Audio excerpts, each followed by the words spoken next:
Ya oke guys, halo semua, welcome back lagi di channel gue, pastinya di channel The Felix TM. Oke, di video kita kali ini gue bakal membahas suatu hal yang cukup menarik banget buat kalian. Jadi kita bakal langsung saja, tapi sebelum itu jangan lupa tekan tombol like dan subscribe-nya, biar gue sering-sering upload dan hati gue pastinya semakin tenang guys ya. Nah, oke, kali ini kita bakal kembali untuk membahas game Rise of Eros lagi. Dan hari ini gue bakal kasih kalian gameplay untuk boss battle kita yang terbaru guys. Nah, jadi ya langsung saja tanpa perlu banyak basa-basi. Pertama gue bakal lihat dulu untuk bossnya di sini. Nah, ini dia untuk boss kita yang sekarang, yaitu Giant Monster Infantasi. Ya, ini adalah Alana dengan kostum sapinya guys. Dan ya, kalian bisa lihat inilah boss yang kita lawan hari ini. Dan jujur banget, ini adalah boss yang paling menyebalkan dan paling ngeselin yang gue lawan, selain Kikutemu cuy yang kemarin ya guys ya. Jadi ini merupakan boss battle yang benar-benar bisa gue bilang sih menyebalkan ya. Dan bisa jadi salah satu boss yang paling kesel banget gue ngelawannya, selain si Kikutemu yang kemarin yang bener-bener sangat-sangat menyebalkan. Tapi untung banget ini boss ya nggak bisa menghasilkan darah putih ya. Jadi itu bener-bener jadi poin plus banget sih untuk kita. Tapi tetap aja healnya bener-bener menyebalkan dan efek skillnya rata-rata itu bener-bener ngeselin banget ya. Nah, jadi gue di sini bakal kasih kalian gameplaynya, tapi sebelum itu guys, ini boss bener-bener memang agak susah banget sih untuk mencari rotasi terbaiknya ya guys. Karena ya setelah gue cek, kalian bisa lihat seperti ini dulu guys ya. Nah, ini merupakan skill-skill yang dia punya di sini coy. Ada skill semprot melon, kemudian ada skill goyang melon, kemudian di sini ada skill yang meremas melon, dan juga ada skill yang timpa melon ya. Nah, jadi ini adalah skill rotasi yang digunakan sama si bosnya. Dan yang paling menyebalkan memang skill timpa melonnya, itu bener-bener yang paling nyebelin. Karena itu bisa ngasih efek CC dan bener-bener sangat-sangat sakit banget. Apalagi dia juga punya efek yang bisa meningkatkan attack-nya sebesar 50% itu. Wah, sekali kena timpa bener-bener sakit banget coy. Udah kena CC, kena timpa lagi. Sakit, itu gak enak banget sumpah. Untuk strategi boss kali ini bisa gue bilang memang agak susah pastinya. Ya, kalian bisa lihat strateginya di sini, dimana untuk bossnya kali ini dia itu efeknya kebal terhadap CC. Jadi kalian nggak bisa bikin dia nggak gerak. Itu yang emang menyebalkan.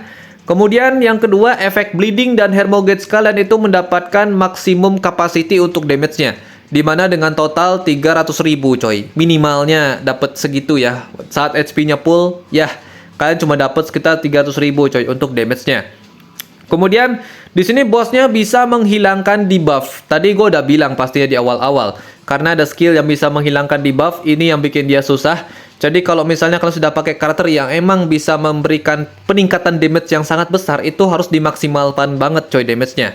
Untuk yang berikutnya, di sini sangat direkomendasikan banget untuk kalian menggunakan persona yang bisa menghasilkan efek frostbite seperti Lyn Natal dan juga Misaki Mooncolor. Ini dua persona sangat direkomendasikan banget di sini karena kalian bisa lihat di poin nomor 4-nya yang berwarna orange ya, dimana dia akan mendapatkan double damage jika seandainya kalian menggunakan skillnya yang ada efek frostbite coy. Nah, jadi kalau kalian pakai dua persona ini benar-benar sangat direkomendasikan banget coy untuk melawan boss kali ini.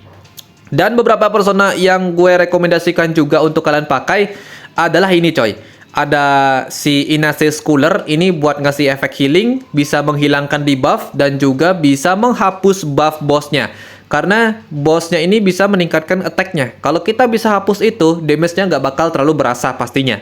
Kemudian di sini gue juga merekomendasikan persona kita yang kemarin dapat buff, yaitu si Phoenix yang versi Magic Rosa ini coy. Nah, gue sangat rekomendasikan karena dia juga punya efek penghapus debuff kalau kalian pakai reliknya dia ya. Kemudian dia juga bisa meningkatkan attack pastinya karena dia punya skill yang bisa ngeboost attack, itu bagus banget. Nah, itulah kenapa persona ini juga sangat rekomendasi banget untuk kalian ambil sekarang pastinya. Kalau ya, misal kalian punya nih dan punya reliknya juga sekalian, bisa dipakai untuk boss kali ini karena menurut gue bagus banget untuk skillnya dia. Nah, untuk masalah damage dealer dan karakter yang bisa menghasilkan damage atau DPS-nya, nah itu kalian menyesuaikan saja karena di sini kan kalian juga menggunakan si Misaki yang versi Mooncolor. Nah, persona ini bisa nge-boost damage yang sangat besar pastinya untuk tim kalian. Jadi menurut gue banyak lah DPS yang kalian bisa pakai di sini. Yang penting kalian bawa si Misaki Mooncaller sebagai supportnya agar bisa nambahin damage-nya biar semakin burst pastinya. Nah, jadi ya langsung aja dah kita masuk ke dalam gameplaynya karena di sini gue nggak ada tiket, gue pakai di simulasi saja coy. Nah, langsung aja ya. Untuk di sini tim yang gue gunakan karena sebagai seorang F2P yang kerjaannya cuma bisa gacha setiap setahun sekali. Nah, gue menggunakan tim seperti ini coy. Dimana di sini tim nomor 1 gue ya karena nggak punya si Lin Natal ya emang jadi kunci banget, dan gue di sini punya Mooncaller tapi gue pakai di tim yang nomor 2 ya. Nah, di sini gue menggunakan alternatif banget yaitu si Mbak Payung. Nah, ini emang jadi penyelamat banget buat karakter-karakter kita coy. Sebagai seorang F2P ya, bener-bener jadi penyelamat banget coy. Karena dia bisa menghasilkan efek Hermogates yang bener-bener selalu bisa masuk biasanya. Dan itulah kenapa gue sangat rekomendasikan juga sih. Kalau F2P itu persona ini emang wajib di build, tapi jangan sampai UR-in aja. Intinya sampai level 70 udah cukup banget. Dan yang terpenting jangan lupa pakai set gear legend ya, biar dia lebih tebal gitu coy. Untuk yang berikutnya di sini gue menggunakan Red Hot Fox Miriam. Di sini tujuannya pasti buat jadi damage dealer ya, karena dia damage dealer terbaik gue juga di sini termasuk. Kemudian untuk yang berikutnya gue di sini menggunakan Miriam Radiant Dancer. Tujuannya buat ngasih efek healing plus buat ngidupin orang yang mati pastinya. Karena gue yakin di sini si Red Hot Fox ini pasti bakal mati selalu ya saat dia dipukul sama bosnya. Jadi itulah kenapa gue pakai dia di sini, dan tujuan yang pasti agar si Mbak Payung ini nggak mati guys. Karena di sini kalau sampai si Mbak Payung gue mati, jadi rotasi untuk cooldown skillnya nggak bakal tepat sasaran pastinya. Dan itulah kenapa alasannya gue pakai si Miriam Radiant Dancer di wave 1 ya. Untuk yang di wave 1 yang terakhir, ini gue bawa si Tiger pastinya buat ngasilin damage, deliver damage yang optimal, dan juga bisa ngasih support tambahan damage pastinya tipis-tipis dari efek revenge-nya. Itu sangat membantu juga untuk tim kita. Untuk yang selanjutnya di sini di wave 2 atau tim 2, gue di sini menggunakan tim seperti ini. Ini merupakan tim eksekutornya. Karena di tim 1 tujuannya hanya untuk mengurangi HP bosnya minimal di angka 60% sampai 65%. Jika seandainya goals itu tercapai, pastinya inilah sang eksekutor terbaik untuk di tim nomor 2. Di sini gue bawa si pastinya Linded Blossom, salah satu damage dealer terbaik untuk sekarang. Kemudian gue bawa support damage terbaiknya dia, yaitu si Misaki Mooncaller dan juga pastinya si Mirage ya, Apate coy. Ini bener-bener dua car yang bisa ngeboost damage-nya dia biar makin ngeburst banget lah damage-nya. Berikutnya gue juga menggunakan Misaki Summer, tujuannya buat ngasih efek healing biar tim gue ini nggak cepet mati di sini coy. Karena ini eksekutornya. Kalau sampai mati damage dealernya atau salah satu supportnya, itu udah deliver damage-nya bakal kurang banget pastinya. Nah, di sini untuk tim 3 gue cuma pakai seperti ini aja buat ningkatin poinnya aja, guys. Nah, jadi ya langsung saja kita bakal masuk ke dalam gameplaynya coy, biar nggak terlalu banyak basa-basi. Let's go.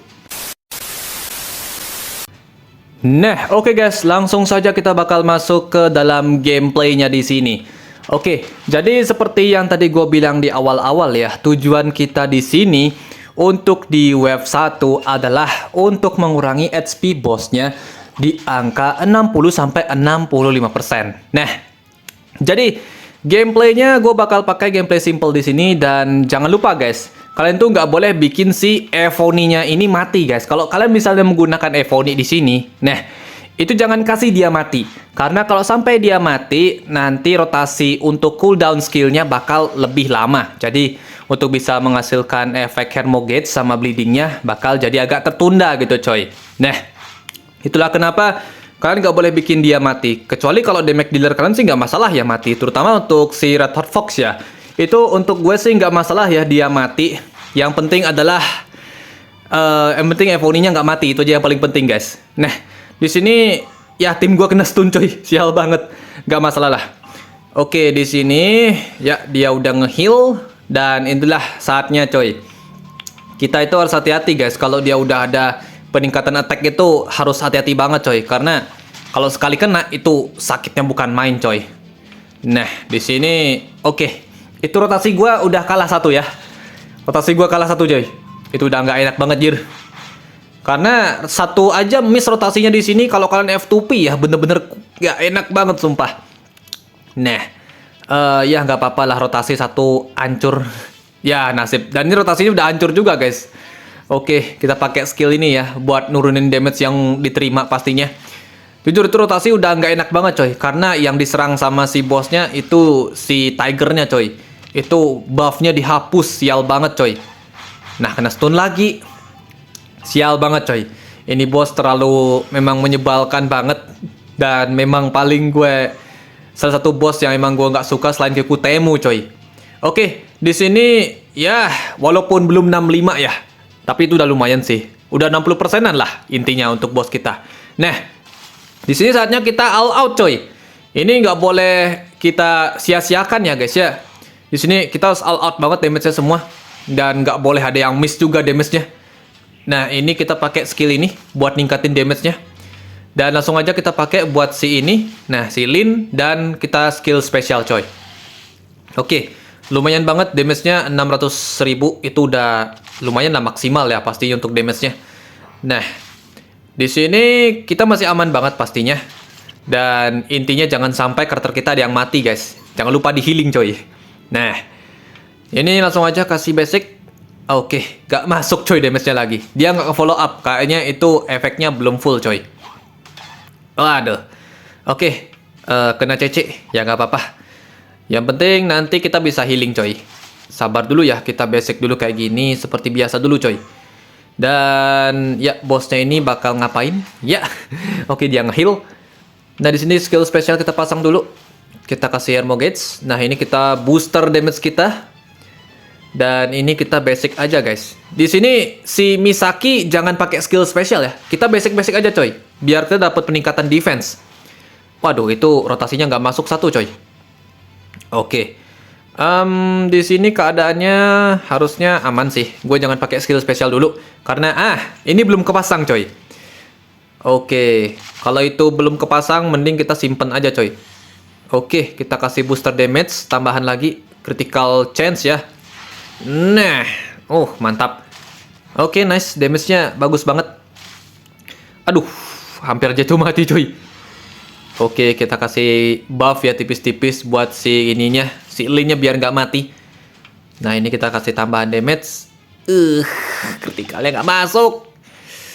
Aduh, kritikal nggak masuk tuh paling nyebelin banget coy. Karena jika nggak masuk itu kritikal, bener-bener nggak enak banget coy. Rotasi kita kayak ada yang kurang rasanya. Nah, ini seperti biasa. Misaki, inget ya, basic ulti coy. Jangan pakai skill spesialnya. Karena skill spesial itu cuma nge-damage doang coy.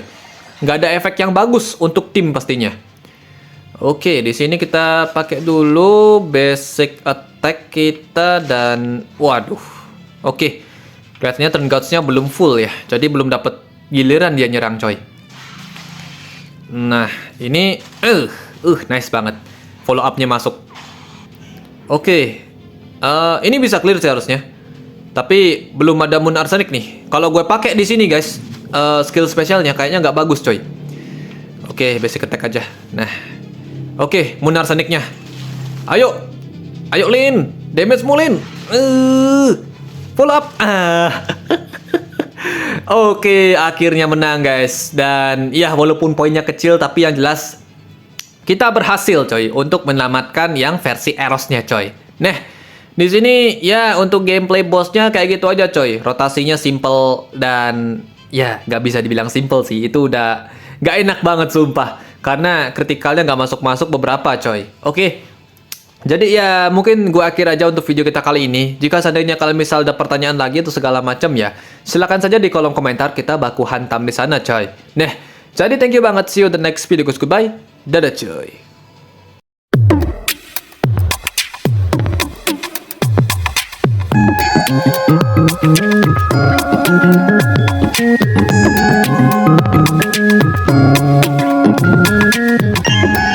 Thank you.